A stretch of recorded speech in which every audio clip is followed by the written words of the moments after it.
Sa unang pagkakataon, nalaman kong may mga tao palang kayang maglagay ng kadena sa iyong mga kamay kahit hindi ito nakikita. Ang kadena ko, gawa sa obligasyon, pagmamahal, at ang walang hanggang pangarap na mapasaya ang sariling pamilya. Ako si Lila, ang panganay na anak ni Inay at Itay. Sa mata ng iba, ang mga kapatid ko ay anghel at ako ang haligi ng aming tahanan. Pero sa loob ng bahay, ang haligi ay ginawa nilang alipin. Nagumpisa ang lahat noong pumanaw si Itay. Isang sakuna, isang iglap ng pagkawala at tila nagbago ang lahat. Nawala ang haligi ng aming tahanan pero hindi ako. Ang akala ko, ang pagiging panganay ay responsibilidad na mag-alaga sa mga nakababatang kapatid. Ngunit hindi ko inakala na ang responsibilidad ay papasanin ko ng buo, nang walang pahinga. Hindi mo ba naiintindihan? Kailangan mo kaming tulungan. Sigaw ni Inay habang pinupulot ko ang mga basag na plato sa sahig. Nag-away na naman sila ni Lisa, ang bunso naming kapatid. Si Lisa ang paborito, si Lisa ang prinsesa. Ikaw ang panganay, Lila. Huwag kang tamad. Tamad, ang salitang tumarak sa puso ko. Hindi ba nila nakikita ang ginagawa ko? Ako ang naglalaba, nagluluto, naglilinis. Ako ang bumibili ng gamot ni Inay, ang bumubuo ng baon ni Lisa. Ako ang nagtrabaho sa palengke kahit hindi pa ako nakatapos ng pag-aaral. Pero sa mata ni Inay, lahat ng ito ay kulang. Palaging kulang. Si Lisa sa kabilang banda ay parang reyna sa bahay. May sarili siyang kwarto, may bagong sapatos tuwing Pasko at kahit isang beses ay hindi siya inutusan ni Inay na maghugas ng pinggan. Huwag mo siyang pilitin, Lila, sabi ni Inay minsan. Bata pa siya, intindihin mo. Ang masakit ay hindi ang trabaho, ang masakit ay ang pagtrato. Ang masakit ay ang pagtingin nila sa akin na parang wala akong halaga kundi ang kanilang kasambahay.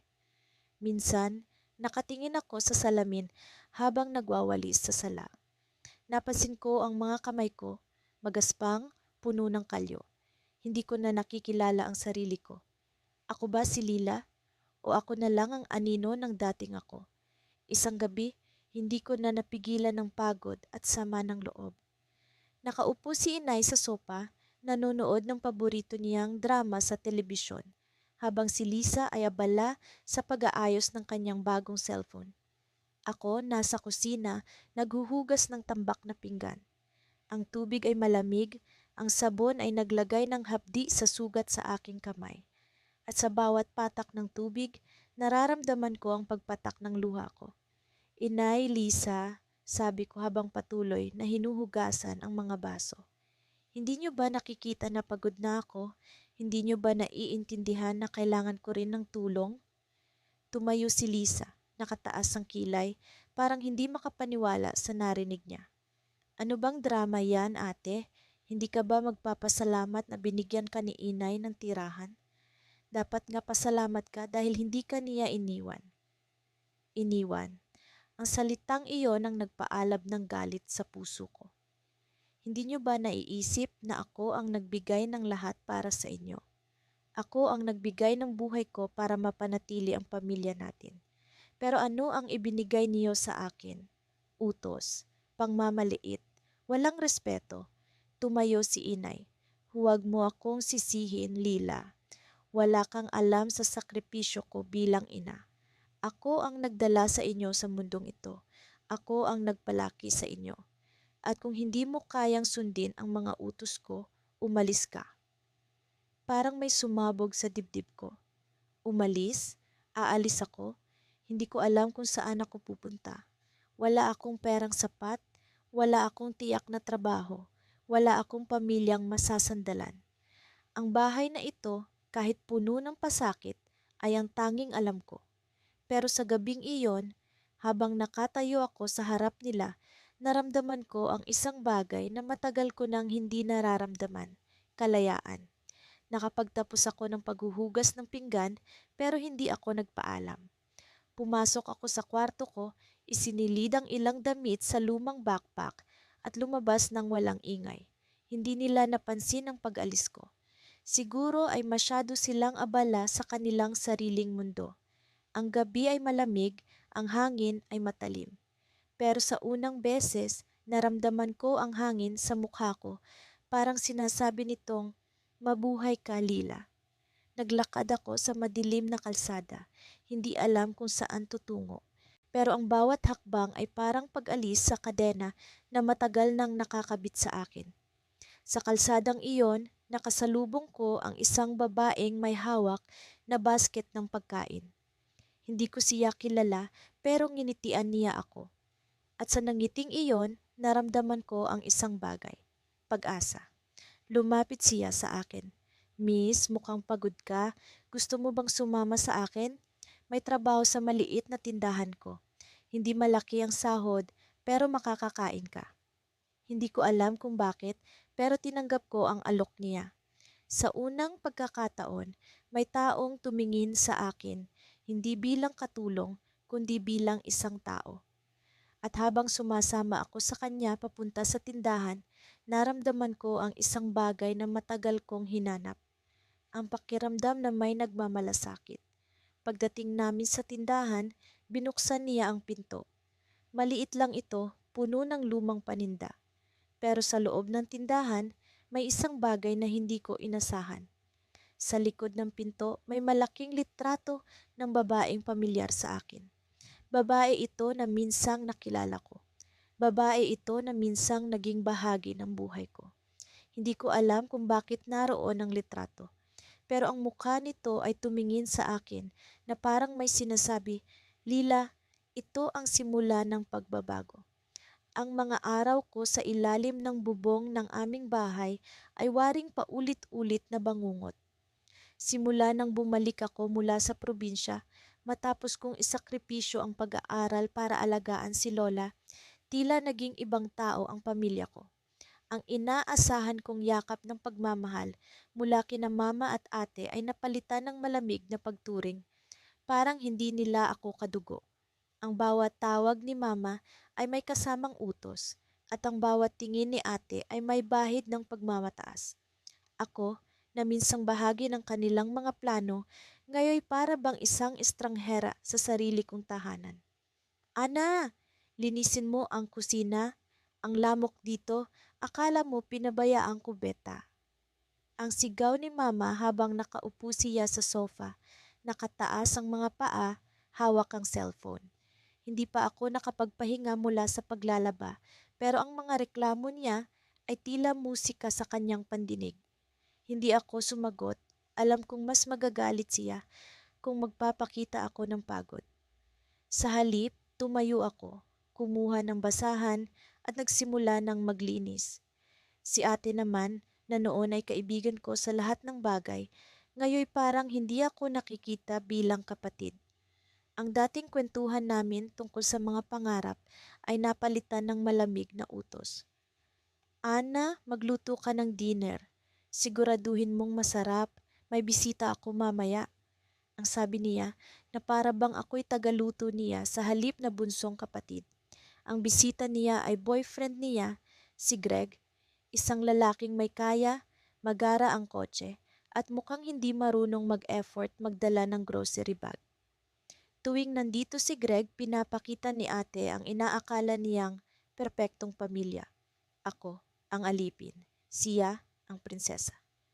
Sa gitna ng lahat ng ito, natutunan kong itago ang galit at sama ng loob sa ilalim ng maskara ng tahimik na pagtalima. Pero may mga gabing hindi ko mapigilan ang luha habang nakatingin sa kisame ng maliit kong kwarto. Bakit ganito? Bakit ako ang napili nilang gawing katulong? Hindi ko alam kung sinadya nila ito o natural lang na makita nila ako bilang mahina, isang taong puwedeng abusuhin ng walang pagsisisi. Isang araw, dumating ang hindi inaasahang bisita, si Tita Marites, ang kapatid ni Mama na matagal nang hindi nagpapakita sa amin. Kilala ko si Tita bilang matapang at prangka, pero hindi ko alam kung paano siya magre-reaksyon sa sitwasyon namin. Nasa kusina ako noon, nagtatatad ng gulay para sa hapunan, nang biglang lumapit siya sa akin. Ana, ikaw ba ang gumagawa ng lahat dito? Tanong niya, diretsahang nakatingin sa akin. Hindi ko alam kung paano sasagot, tumango na lang ako, pilit na ngumingiti. Alam ko na. Huwag kang mag-alala, ang sabi niya na may kakaibang tingin sa mata. Sa hapunan, nakaupo si tita kasama ang pamilya. Tahimik akong nagsilbi ni hindi ko magawang tumingin sa kanya. Pero ang bawat tanong niya kay mama at ate ay tila may kalakip na pagsisiyasat.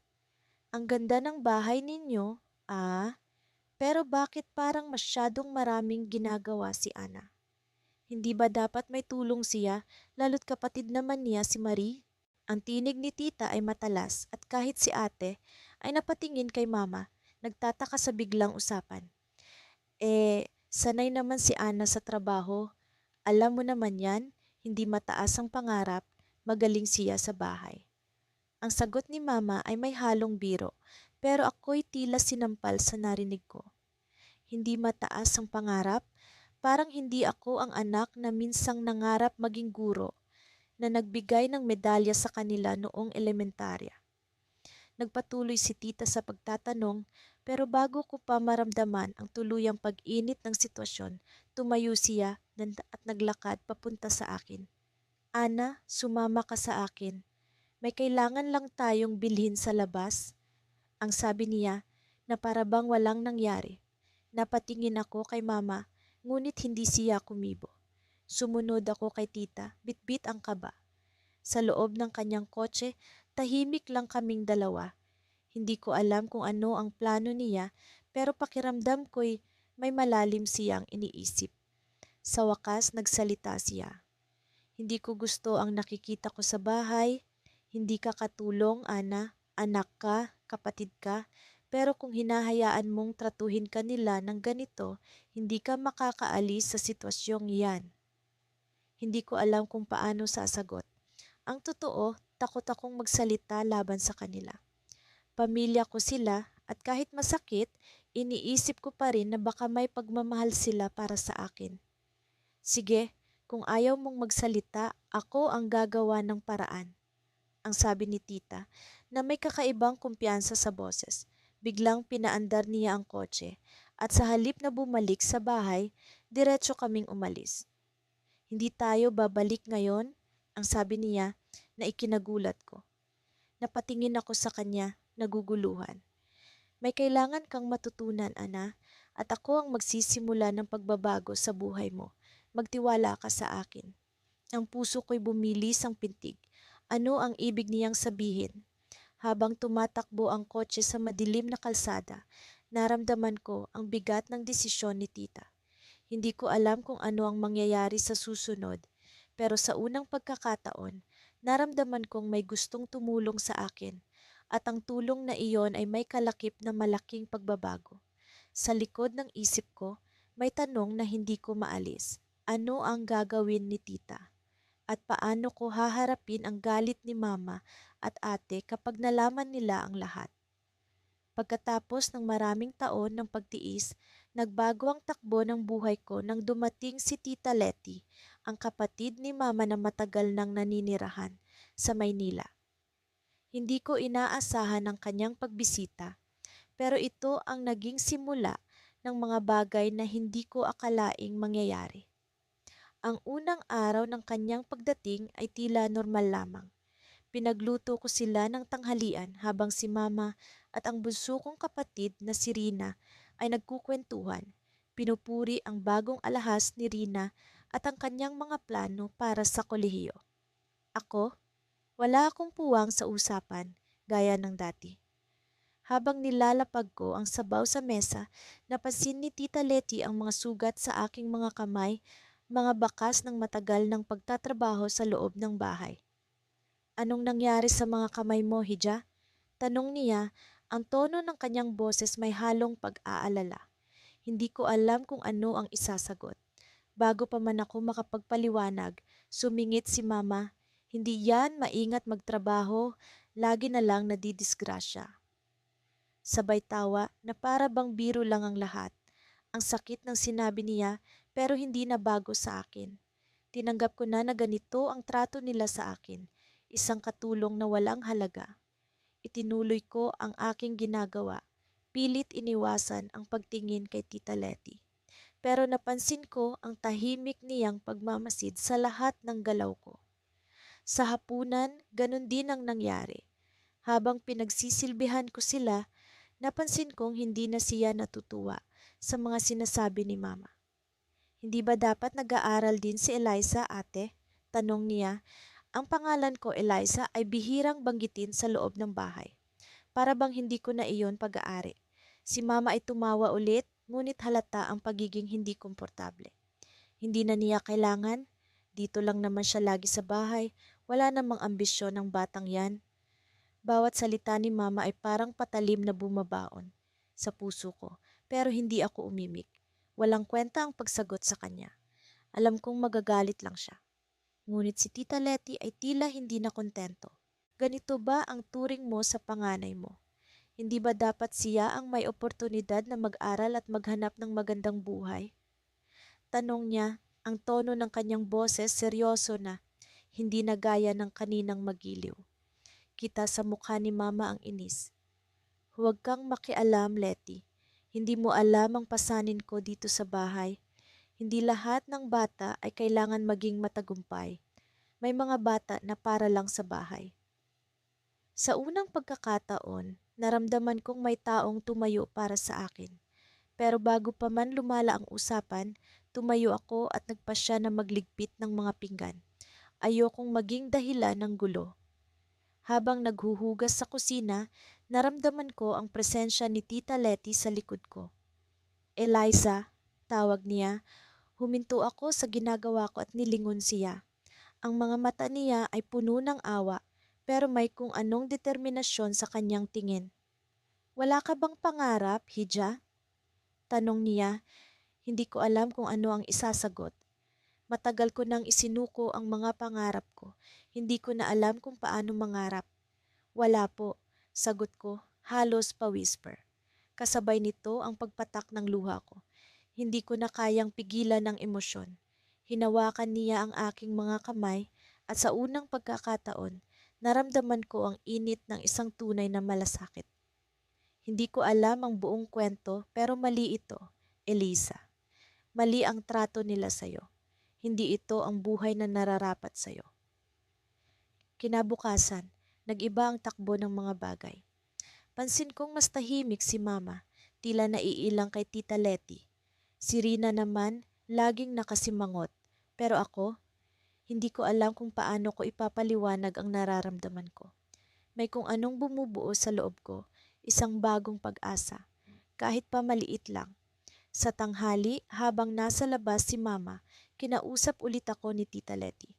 Eliza, gusto kitang dalhin sa Maynila. Tutulungan kita. Huwag kang mag-alala, ako ang bahala kay ate. Sabi niya, puno ng determinasyon. Hindi ko alam kung paano sasagutin iyon. Sa loob ng maraming taon, nakulong ako sa ideya na ito na ang buhay ko. Isang katulong sa sariling pamilya. Pero sa mga mata ni Tita Letty, naramdaman ko ang posibilidad ng ibang buhay. Hindi ko po alam kung paano. Paano ko po iiwan sila? Tanong ko, nanginginig ang boses. Hindi mo sila iiwan, Hija. Ang gagawin mo ay kukunin mo ang karapat-dapat na buhay para sa'yo. Hindi mo kailangang magpaalipin sa kanila habang buhay. Habang nag-uusap kami, bigla namang pumasok si Mama, ang mukha niya puno ng galit. Ano yung pinag-uusapan niyo? Tanong niya, halos sumigaw. Hindi ako makasagot, pero si Tita Letty ay hindi natinag. Ate, hindi tama ang ginagawa mo sa anak mo. Hindi siya katulong. Anak mo siya at karapat dapat siyang magkaroon ng maayos na buhay. Sa unang pagkakataon, hindi ako natakot sa galit ni Mama. Hindi dahil sa tapang ko, kundi dahil sa tapang ni Tita Letty para sa akin. Ang sigawan sa pagitan nila ay tumagal ng ilang minuto, pero ang huling sinabi ni Tita Letty ang tumatak sa akin. Hindi mo na siya pag-aari, ate. Nagdesisyon na ako. Sasama siya sa akin. At kahit anong gawin mo, hindi mo siya mapipigilan. Tumigil si Mama, tila nabigla. Ang mga mata niya ay puno ng takot at galit, pero wala siyang sagot. Sa loob ng maraming taon, siya ang may kontrol sa buhay ko. Ngunit ngayon, para bang unti-unti itong nawawala. Habang nakatingin ako sa kanya, naramdaman ko ang isang bagay na matagal ko nang hindi nararamdaman. Pag-asa. Kinagabihan, habang nag-iimpake ako ng ilang gamit, maririnig ko ang pag-iyak ni mama sa kabilang kwarto. Pero hindi ito ang ordinaryong iyak niya tuwing may problema sa pera o sa buhay. Tila may kung anong takot at panghihinayang sa bawat hikbi niya. Ngunit ang pinakanakakagulat ay ang narinig ko mula sa kanyang bibig, mahina pero malinaw. Paano kung malaman ni Letty ang tungkol sa tumigil ako sa ginagawa ko? Ano ang ibig niyang sabihin? Ano ang tinatago niya? Napuno ng malamig na hangin ang maliit na kwarto habang nakaupo ako sa sahig, pinagmamasdan ng piraso ng papel na hawak ko. Liham ito mula sa opisina ng kolehiyo kung saan ko pinangarap mag-aral. Hindi ko alam kung paano ito nakarating sa akin.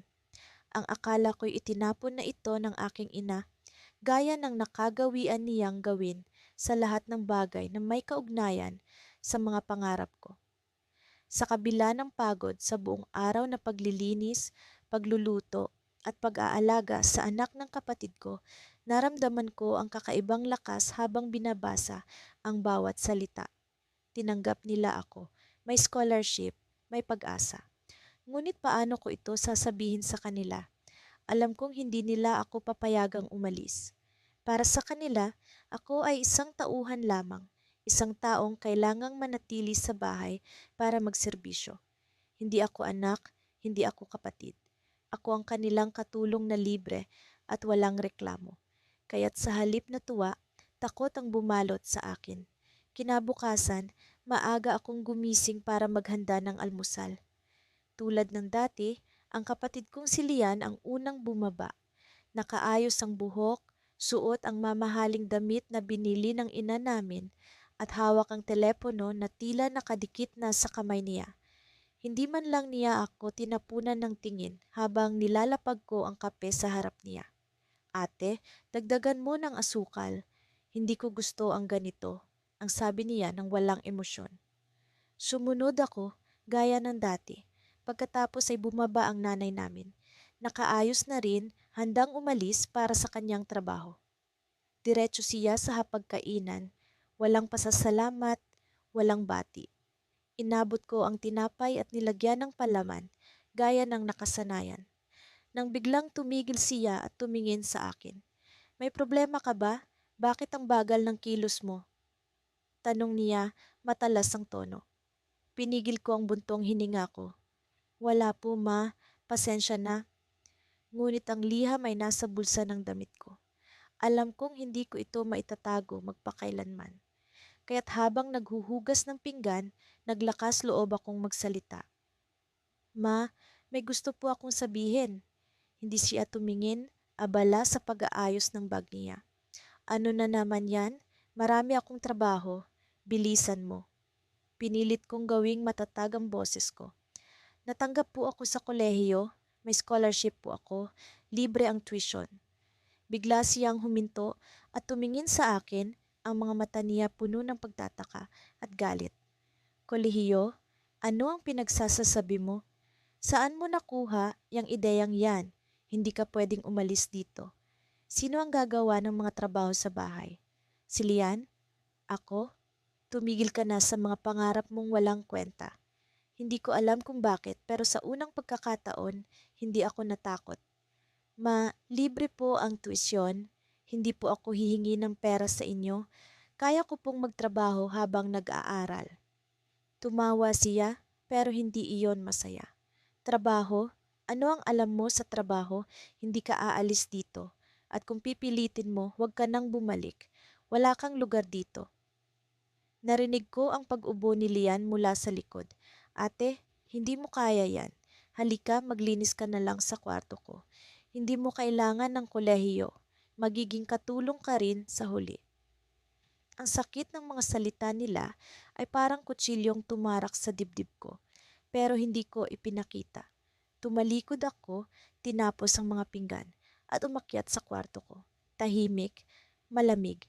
Ang liham ay nasa kamay ko ulit, pero sa pagkakataong ito, hindi ko na ito tinignan bilang pangarap na imposible. Ang liham ay naging paalala, isang hamon. Sa gabing iyon, habang tulog na sila, inayos ko ang mga gamit ko. Ilang piraso ng damit, ang lumang bag na natagpuan ko sa bodega, at ang liham. Hindi ko alam kung saan ako pupunta, pero alam kong hindi ko na kayang manatili. Ang pangarap ko ay mas malaki kaysa sa pader ng bahay na ito. Lumabas ako ng kwarto, maingat na bumaba sa hagdan, sinisiguradong walang ingay. Ngunit nang maabot ko ang pintuan, biglang bumukas ang ilaw. "Anong ginagawa mo?" tanong ni Lian, ang mga mata niya puno ng pagtataka. Hindi ako sumagot. Hinawakan ko ang bag ko ng mas mahigpit, handang tumakbo kung kinakailangan. "Aalis ka?" tanong niya ulit, pero sa pagkakataong ito, may bahid ng takot sa boses niya. Tumango ako. Oo, hindi na ako babalik. Hindi ko inaasahan ang susunod na nangyari. Tumakbo siya pabalik sa hagdan, sumigaw ng, "Ma! Ate aalis! Ate aalis!" Biglang bumukas ang lahat ng ilaw sa bahay. Ang nanay namin ay bumaba, galit na galit, habang si Lian ay nakatayo sa tabi niya para bang siya ang bayani ng sitwasyon. "Isang hakbang pa at hindi mo na kami makikita kailanman," sabi ng nanay ko. Malamig ang tono. Humakbang ako. Sa unang pagkakataon, naramdaman ko ang tunay na kalayaan. Ngunit sa likod ko, narinig ko ang sigaw ng nanay ko. Isang bagay na hindi ko inaasahan. "Magiging katulong ka rin sa labas, wala kang mararating." Ngunit hindi ako huminto. Hindi ko alam kung paano ko nagawa iyon. Ang mga kamay ko'y nanginginig habang hinahawakan ang susi ng pinto. Ang huling hadlang sa pagitan ko at ng mundo na matagal ko nang kinasasabikan. Sa labas, ang hangin ay malamig, malaya. At tila ba sinasabing, narito na ang pagkakataon mo. Ngunit sa loob, naroon ang mga tinig na paulit-ulit na bumubulong. "Hindi mo kaya, wala kang mararating." Hindi ko maalala kung kailan nagsimula ang lahat.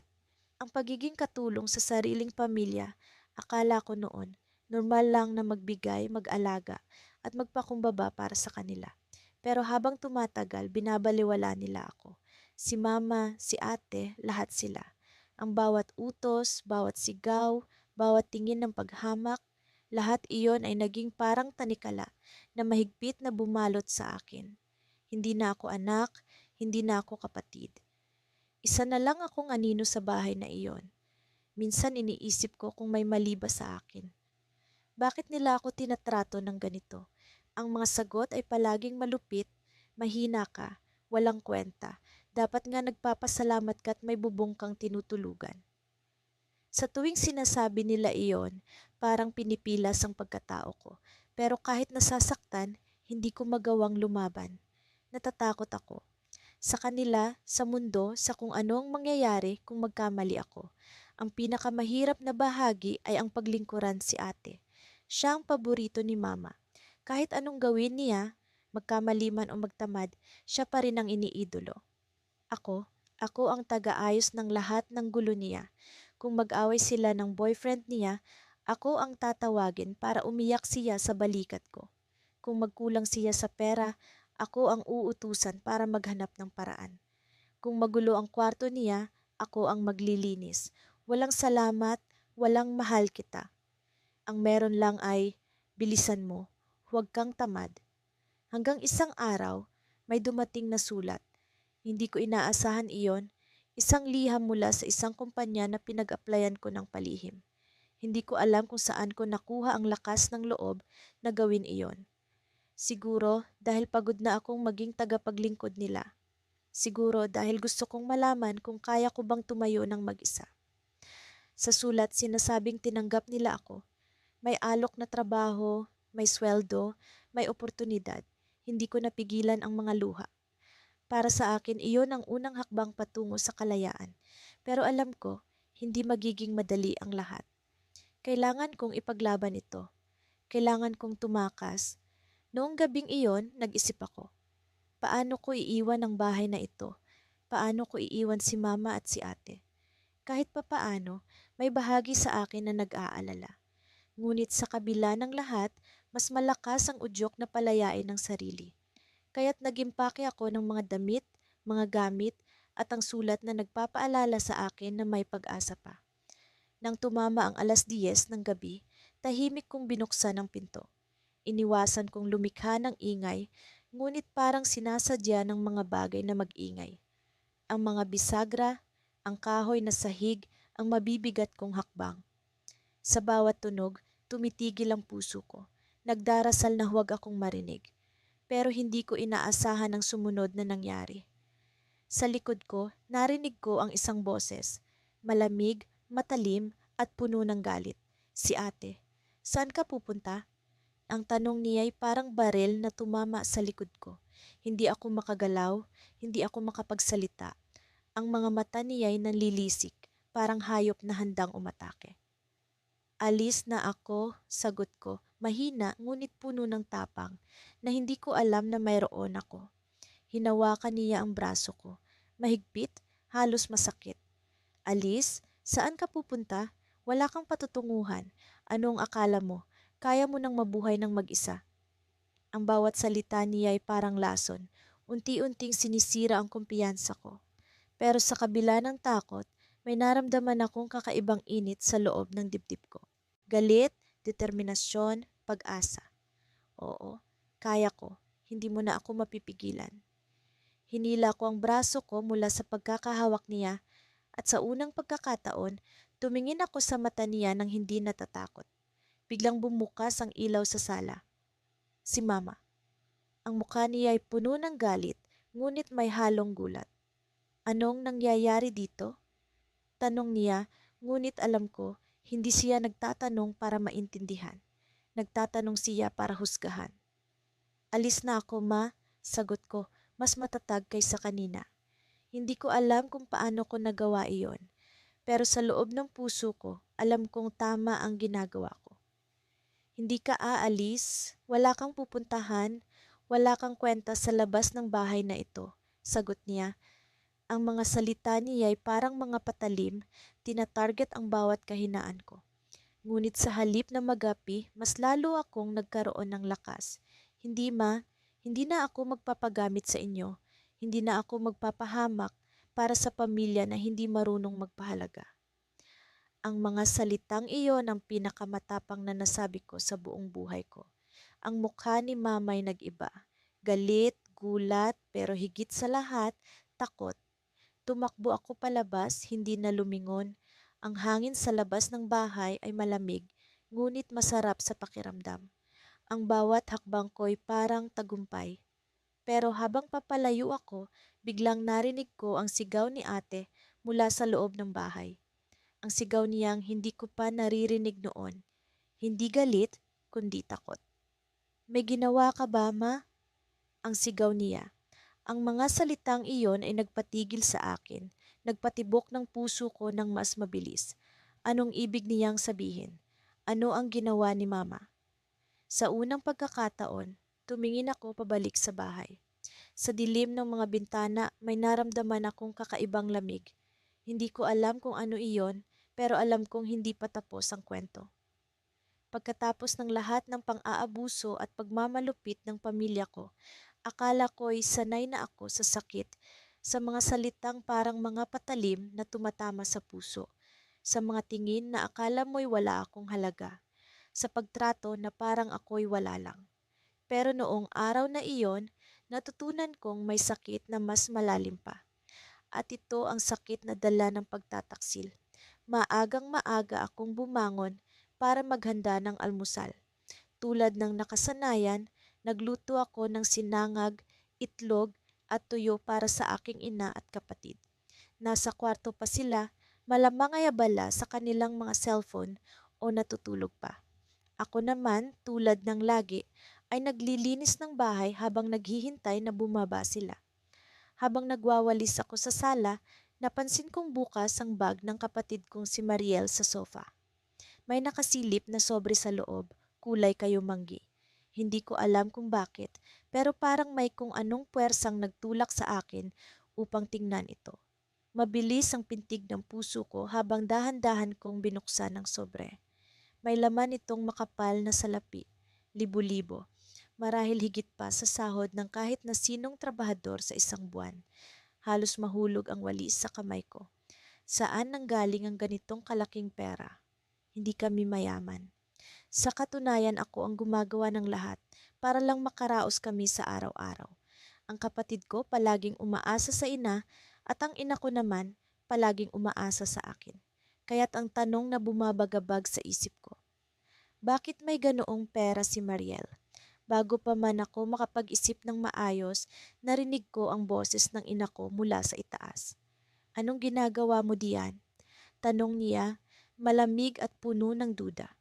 Mabilis kong isinara ang sobre at ibinalik ito sa bag ni Mariel, sabay sagot ng, nagwawalis po, ni, ngunit alam kong nakita niya ako. Alam kong may hinala siya. Nang bumaba si Mariel, magkasabay silang tumingin sa akin na parang may lihim silang alam na hindi ko alam. Ang tensyon sa hangin ay parang matulis na kutsilyo. Hindi sila nag-usap pero ang tinginan nila ay sapat na para maramdaman kong ako ang pinag-uusapan. Kinagabihan, habang naguhugas ako ng pinggan, narinig ko ang usapan nila mula sa sala. Hindi ko sinasadya pero kahit anong pilit kong iwasan, malinaw ang naririnig ko. Sigurado ka bang hindi niya nalaman? Tanong ni Mariel. Wala siyang ideya, sagot ng nanay ko. Isa siyang tanga, hindi niya kailanman maiintindihan. Ang bawat salita ay parang martilyong tumatama sa dibdib ko. Ano ang hindi ko naiintindihan? Ano ang tinatago nila sa akin? Hindi ko na mapigilan ang sarili ko. Pinatay ko ang gripo at sumilip mula sa kusina. Nakita kong hawak ni Mariel ang parehong sobre na nakita ko kanina at ibinibigay ito sa nanay ko. Bukas, siguraduhin mong maayos ang lahat, sabi ni Mariel. Hindi pwedeng magkalat. Malaki ang mawawala sa atin kung malaman niya. Walang problema, sagot ng nanay ko.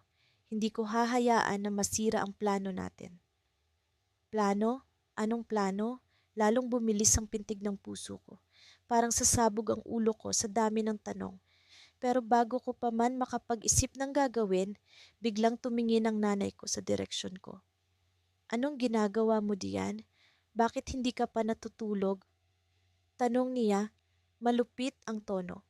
Hindi ko alam kung paano ako nakasagot. Ang mga paa ko parang kusang gumalaw papunta sa kwarto ko. Pagkapasok ko, isinara ko ang pinto at naupo sa gilid ng kama. Nanginginig ang buong katawan ko. Ang mga mata ko, punong-puno ng luha na hindi ko namalayang tumulo na pala. Sa buong buhay ko, inisip ko na kahit paano, mahal ako ng pamilya ko. Kahit na palagi nila akong inaabuso, kahit nang dumating ang araw na iyon, tila bumigat ang bawat hakbang ko sa pag-uwi sa bahay. Parang mas mabigat ang hangin, mas malamlam ang araw, at mas maingay ang bawat tunog ng mundo. Hindi ko alam kung bakit, pero may kaba akong hindi maipaliwanag. Palagi naman akong kinakabahan tuwing uuwi ako sa bahay, pero iba ngayon, parang may paparating na bagyo. Pagbukas ko ng pinto, bumungad agad si Mama, nakatayo sa gitna ng sala, nakahalukip-kip at nakakunot ang noo. Kasama niya si ate na nakaupo sa sofa at nagkukunwaring abala sa cellphone niya. Hindi nila kailangang magsalita, ramdam ko na agad ang bigat ng hangin sa pagitan naming tatlo. Nasaan ka na naman galing? Tanong ni Mama, malamig ang boses. Sa trabaho, Ma, sagot ko ng mahina, iniwasan ng tingin niya. Trabaho? Araw-araw na lang trabaho. Wala ka ng ibang alam gawin? Hindi mo man lang kami natutulungan dito sa bahay. Halos sumabog ang boses niya at naramdaman ko ang pamumula ng pisngi ko sa hiya at galit. Natutulungan? Ako ba ang hindi natutulong? Ako ang naglalaba, nagluluto, naglilinis, at pagkatapos ng lahat ng iyon, ako pa ang nagdadala ng pera sa pamilya. Ano pa ba ang kulang? Pero, gaya ng nakasanayan, sinarili ko ang lahat ng reklamo sa isip ko. Wala rin namang patutunguhan ng kahit anong sagot ko. Pasensya na, Ma, mahinahon kong sagot. Nag-overtime lang ako kasi kailangan ko ng dagdag para sa bayarin sa kuryente. Tumawa si ate, mapanlait. Bayarin sa kuryente? Hindi ka nga nag-aabot ng sapat para sa ibang gastusin dito sa bahay. Tapos magpapalusot ka pa ng overtime? Gustong-gusto ko nang sumigaw. Gusto kong itanong kung ano ba ang ginagawa nila para magtulungan kami. Pero alam kong walang mangyayari. Alam kong ako lang ang kailangang mag-adjust, magtahimik, magtiis, parang sinisiksik nila sa utak ko na ako ang problema kahit alam kong hindi iyon totoo. Magluto ka na nga, utos ni mama. At pagkatapos linisin mo rin ang kwarto ni ate. Ang kalat-kalat na naman doon. Tiningnan ko si ate na muling nakatutok sa cellphone niya na parang wala siyang naririnig. Parang sinadya niyang ipakita na wala siyang balak tumulong. Pumikit ako ng mariin at huminga ng malalim bago tumungo sa kusina. Habang nagluluto, naramdaman ko ang bigat ng mga luha sa mata ko. Pero hindi ko hinayaang bumagsak ang mga ito. Hindi ko sila bibigyan ng kasiyahan na makita akong umiiyak. Hindi ko sila bibigyan ng dahilan para sabihing mahina ako. Pagkatapos kong magluto, umakyat ako sa kwarto ni ate. Binuksan ko ang pinto at agad akong nainis sa nakita ko. Basura sa sahig, damit na nakakalat kung saan-saan, at mga gamit na hindi ko maintindihan kung ano ang silbi. Paano siya nabubuhay sa ganitong kagulo? Pero tulad ng dati, sinimulan ko itong linisin. Habang nag-aayos ako ng mga gamit sa ilalim ng kama, may napansin akong isang kahon na nakatago sa likod. Hindi ko alam kung bakit, pero parang may kung anong nagtulak sa akin na buksan iyon. Sa loob ng kahon, may nakasiksik na makakapal na envelope. Binuksan ko ang isa at halos manlamig ang buong katawan ko sa nakita ko. Peras. Libu-libong pera. At hindi lang isa, kundi marami pang envelope ang naroon, bawat isa puno ng pera. Napaatras ako, nanginginig ang kamay. Hindi ito maaaring sa akin. Hindi maaaring kay mama. Alam kong wala rin namang trabaho si ate. Siya nga ang laging nakakarga ng gastusin sa akin. Saan nanggaling ang perang ito? Sa gitna ng pag-iisip ko, biglang bumukas ang pinto. Naroon si ate, nakatayo, at kitang-kita ko ang panlalaki ng mata niya nang makita niyang hawak ko ang kahon. Anong ginagawa mo? Sigaw niya, sabay lapit para agawin ang kahon. Hindi ako gumalaw. Hinawakan ko ng mahigpit ang kahon. Hindi ko alam kung bakit, pero may kung anong lakas ang pumipigil sa akin na bitawan ito. Kanino to, ate? Ano to? Saan nanggaling ang lahat ng to? Isauli mo yan? Galit niyang sabi. Pilit pa ring inaabot ang kahon. Pero bago pa man niya maagaw ito, narinig namin ang boses ni mama mula sa ibaba. Anong kaguluhan yan? Dali-dali kaming nagkatinginan ni ate. Halata sa mukha niya ang takot at doon ko napagtanto na may tinatago siya. Isang bagay na ayaw niyang malaman ni mama. Napuno ng tanong ang isip ko. Kung totoo nga ang hinala ko, ano ang gagawin ko? Tatahimik ba ako, gaya ng nakasanayan, o ilalabas ko na ang katotohanan? Sa gabing iyon, habang nakaupo ako sa gilid ng maliit naming kusina, naririnig ko ang tawanan ni na mama at ate sa sala. Ang kanilang malalakas na boses ay parang mga sundot sa dibdib ko. Hindi dahil masaya sila, kundi dahil alam kong muli, ako ang nasa likod ng niluluto nilang kasiyahan. Ako ang nagbuhat ng mga gulay mula sa palengke kaninang umaga kahit na masakit ang likod ko. Ako ang nagtadtad ng bawang, nagpakulo ng sabaw at naglinis ng mesa para sa hapunan na hindi ko man lang tiyak kung makakaupo ako. Ang amoy ng sinigang ay umaapaw sa hangin pero hindi ko magawang magdiwang. Sa halip, bumalik sa isip ko ang mga tanong na matagal ko nang kinikimkim. Bakit ako? Bakit ako ang kailangang maging tagasilbi ng sariling pamilya? Bakit ako ang palaging walang boses? Narinig ko ang pagtawag ni mama. Ligaya, dalhin mo dito ang mangkok ng sinigang. Tumayo ako agad kahit na parang may mabigat na bagay na nakatali sa mga paa ko. Bawat hakbang ay tila nagpapalala sa bigat ng tanong sa puso ko. Paano mo lalabanan ang sariling pamilya? Paano mo itutuwid ang baluktot na mundo kung ang mga taong dapat mong sandalan ang siyang nagtutulak sa iyo pababa? Pagdating ko sa sala, nakita ko si ate na nakaupo sa pinakamalaking sofa. Nakataas ang mga paa, hawak ang cellphone na tila ba siya ang reyna ng bahay. Hindi man lang siya tumingin sa akin. Sa halip, diretsong sinabi ni Mama, "Ligaya, magdala ka rin ng malamig na tubig." Ang totoo, gusto kong sumigaw. Gusto kong sabihin sa kanila na hindi ako robot. Pero sa halip, tumango lang ako. Hindi na bago ang ganitong eksena. Sanay na ako sa mga utos na walang pasalamat. Sanay na ako sa pagiging hindi nakikita sa isang bahay na ako rin naman ang naglilinis araw-araw. Pagbalik ko ng kusina, narinig kong tumawa si ate. Alam mo ma, buti na lang talaga nandiyan si Ligaya. Hindi ko alam kung paano tayo mabubuhay kung wala siya. Akala ko, iyon na ang pinakamalupit na biro. Pero ang sumunod na sinabi ni Mama ang tuluyang nagpabagsak sa loob ko. Oo nga, pero alam mo kung tutuusin, napakaswerte niya. Hindi ko alam kung saan siya pupulutin kung wala tayo. Tanggapin na lang niya na dito siya magaling sa bahay. Ang mga salitang iyon ang parang latay sa puso ko. Tanggapin? Tanggapin na lang na habang buhay akong alipin? Habang sila, masaya, komportable, at walang iniintindi? Hindi ko na napigilan ang panginginig ng mga kamay ko habang hawak ang baso ng tubig. Hindi ko rin napigilan ang mga luwang biglang bumagsak mula sa mga mata ko. Sa mga sandaling iyon, para akong sumabog na bulkan. Bago ko pa mapigilan ang sarili ko, lumakad ako pabalik sa sala. Pinalakas ko ang mga hakbang, pinilit kong magpakita ng lakas kahit na ang puso ko ay tila dinurog na. Nilapag ko ang baso ng tubig sa mesa pero hindi ko sinadyang mabagsakan ang kanilang mga cellphone. Nabigla sila, tumayo si Mama kita sa mukha ang galit. Ano ba Ligaya? Wala ka bang ingat? Hindi ko na napigilan ang sarili ko. Walang ingat? Ako? Ako ang araw-araw ninyong ginagamit. Ako ang gumigising ng maaga para magluto. Ako ang naglilinis. Ako ang nagtatrabaho para sa mga bagay na kayo ang umaani ng ginhawa. Tapos sasabihin niyo sa akin na swerte ako.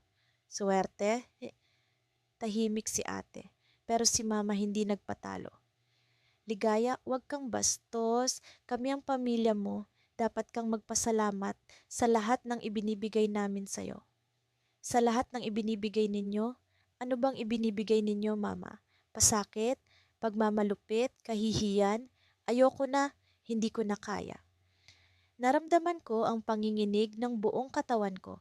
Hindi ko alam kung saan nanggaling ang lakas na iyon. Pero alam kong hindi na ako pwedeng umatras. Hindi ko na kayang manahimik. Hindi ko na kayang magpaalipin. Ano, aalis ka? Saan ka pupunta? Wala kang ibang pupuntahan, Ligaya. Sa totoo lang, kami lang ang meron ka. Ang boses ni Mama ay puno ng pananakot pero hindi ko na iyon pinakinggan.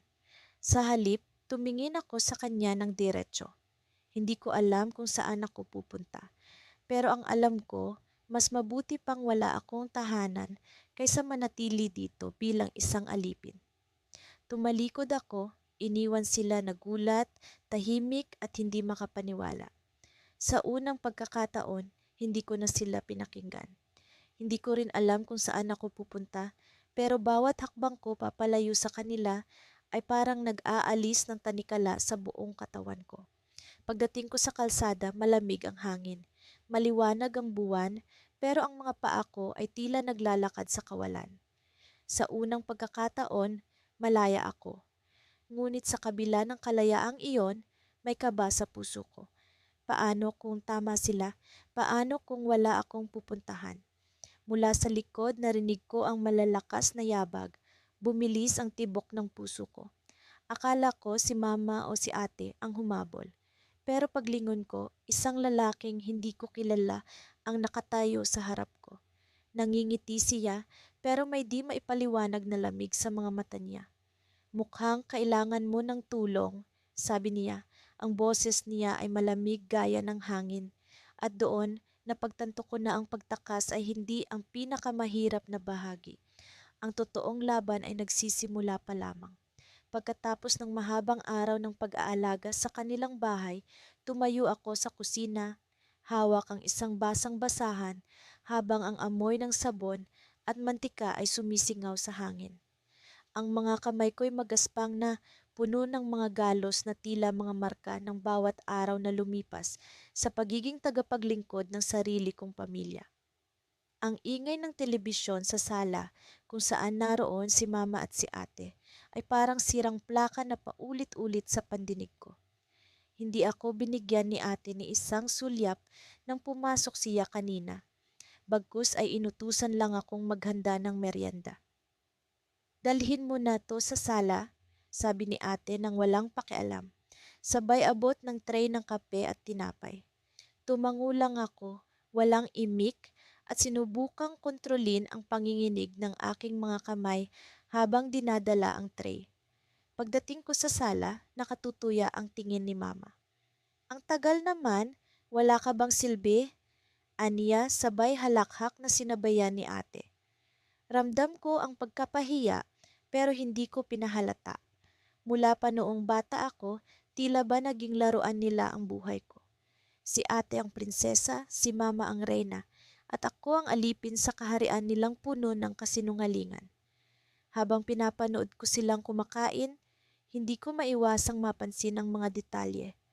Ang mamahaling singsing sa kamay ni mama, ang bagong manicure ni ate, at ang mga damit nilang laging bago.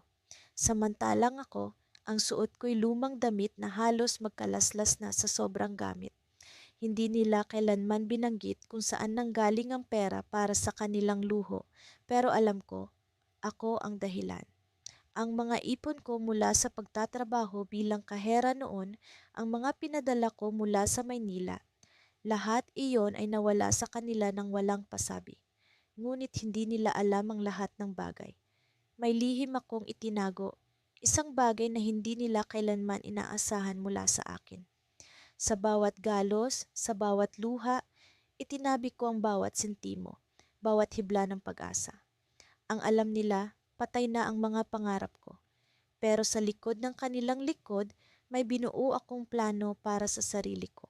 Hating gabi nang matapos ko ang lahat ng gawain sa bahay. Habang tahimik na natutulog si mama at si ate, bumalik ako sa kusina. Binuksan ko ang maliit na kahon na itinago ko sa ilalim ng lababo.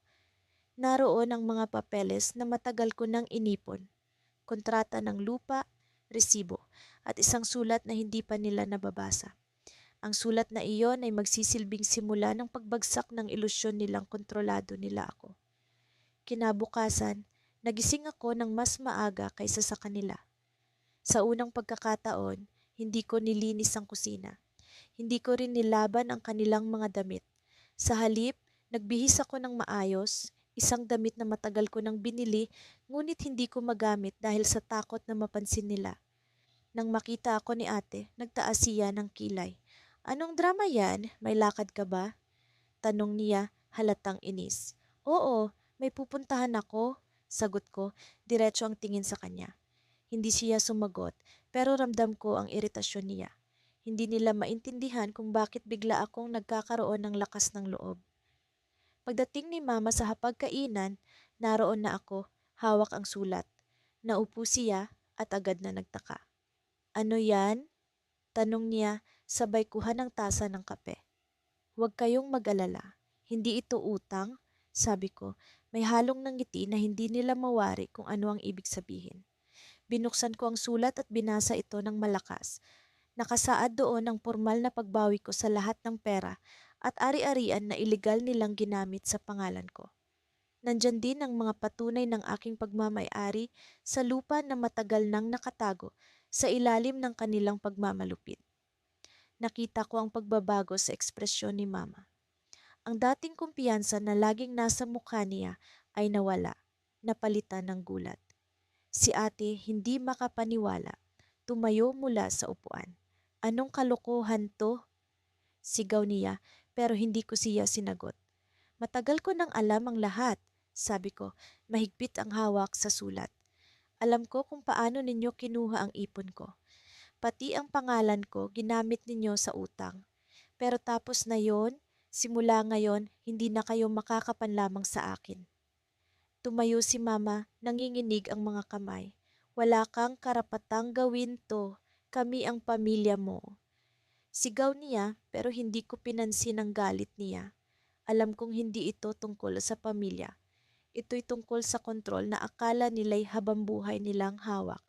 Sa huling pagkakataon, tumingin ako sa kanila. Ngunit hindi na ito tingin ng isang alipin. Ito'y tingin ng isang taong muling nakatayo. Alam ko kung ano ang pamilya, pero alam ko rin kung ano ang hindi. At kayo, Mama, Ate, hindi kayo naging pamilya sa akin. Kaya tapos na ako sa pagiging alipin ninyo. Lumabas ako ng bahay na iyon, hawak ang papeles na magsisilbing susi sa bago kong buhay. Ang araw ay nagsisimulang sumikat at ang liwanag nito'y tila nagsasabing may bagong simula akong haharapin. Ngunit bago ako tuluyang makalayo, narinig ko ang sigaw ni ate mula sa loob. Hindi pa tayo tapos, bulyaw niya. Napalingon ako, ngunit wala na akong takot sa mga mata. Sa pagkakataong iyon, alam kong hindi na sila ang may hawak ng aking kapalaran. Ang simula ng laban ay akin na. Sa wakas, dumating ang araw na pinakahihintay ko, ang pagtatapos ng kontrata ko sa pinapasukan kong trabaho. Ilang taon din akong nagtiis bilang yaya at tagalinis sa isang bahay na hindi ko naman tunay na tahanan. Oo, maayos ang trato sa akin ng mga amo ko, higit na mas magaan kaysa sa trato sa akin ng sarili kong ina at kapatid. Pero hindi ko pa rin maiwasang isipin, kailan ba ako magkakaroon ng sariling buhay? Kailan ba ako makakahinga? Habang nag-iimpake ng huling gamit ko, pinilit kong huwag magpadaig sa lungkot. Sa totoo lang, hindi ko alam kung saan ako pupunta pagkatapos nito. Ang tanging sigurado lang ako ay hindi na ako babalik sa bahay ni na mama. Ang bahay na iyon na mistulang kulungan para sa akin, kahit dugot laman ko ang mga kasama ko roon. Hindi ko makalimutan ang mga gabi kung saan halos magkadikit ang likod ko sa malamig na sahig habang sila nasa malalambot na kama. Ang bawat sigaw, ang bawat utos, ang bawat panlalait, lahat iyon iniipon ko sa dibdib, hinuhubog ang sarili kong lakas mula sa sakit. Ngunit habang nagbabalot ako ng mga gamit, may kumatok sa pinto. Isang pamilyar na boses ang sumigaw mula sa labas. Adela, buksan mo nga to. Si ate to. Halos mabitawan ko ang hawak kong kahon. Si ate Clara. Hindi ko siya nakita o nakausap mula nang lumayas ako sa kanila. 3 taon na ang nakakalipas. Tumayo ako ng mabigat ang mga paa. Nang buksan ko ang pinto, nandoon siya, nakasuot ng mamahaling damit, may dalang handbag na mukhang mas mahal pa sa lahat ng sweldo ko sa 1 taon. Anong ginagawa mo dito? Tanong ko, pilit na pinipigilan ng galit sa boses ko. Adela, kailangan ka namin ni Mama, sagot niya, diretso sa punto. Walang pag-aalinlangan, tila parang wala siyang ginawang masama sa akin noon. Napangiti ako, pero hindi dahil natutuwa ako. Napansin niya ang nangiti kong may halong sarkasmo. Kailangan ako? Kailan pa? Hindi ba't noong iniwan ko kayo, halos magdiwang ka't wala nang istorbo sa buhay mo? Hindi mo naiintindihan, sabi niya, bumuntong hininga. Nagbago na ang lahat, si Mama, may sakit siya, Adela, malubha. Napatigil ako. May kung anong tumusok sa dibdib ko, pero hindi ko pinahalata. At ano ang kinalaman ko riyan? Hindi ba't sinabi mo sa akin noon na wala akong silbi? Na mas mabuti pang wala ako sa buhay ninyo? Adela, hindi ito ang panahon para balikan ang nakaraan. Kailangan ka namin ngayon. Ang pamilya mo ang tumatawag sa'yo. Pamilya? Tumawa ako, isang tawa na halos hindi ko nakilala sa sarili ko. Sang banda naging pamilya, noong tinatrato ninyo akong parang katulong, noong ginising ninyo ako ng madaling araw para maglaba habang ikaw natutulog ng mahimbing, noong pinilit ninyo akong huminto sa pag-aaral para lang magtrabaho sa palengke. Clara, huwag mo akong gagamitan ng salitang pamilya. Walang naisagot si ate. Tumitig lang siya sa akin at doon ko napansin ang bahagyang panginginig ng mga labi niya. Mukhang hindi siya sanay na makita akong lumalaban. Pero ako, sanay na akong magtimpi. Sanay na akong magpigil. Mamamatay na si mama, bulong niya, halos hindi ko marinig. At wala siyang ibang gustong makita kundi ikaw. May bahagi sa akin na gustong sumigaw. Bakit ngayon lang? Pero hindi rin maitatangging may parti sa akin na nagtanong, paano kung totoo ang sinasabi niya? Tumalikod ako at tumingin sa bintana. Ang araw ay unti-unting lumulubog. Ang mga anino sa daan ay papahaba na. Hindi ko alam kung iyon ba ang simbolo ng pagtatapos o panibagong simula. Kung pupunta man ako, wakas kong sabi, hindi ito dahil sa inyo.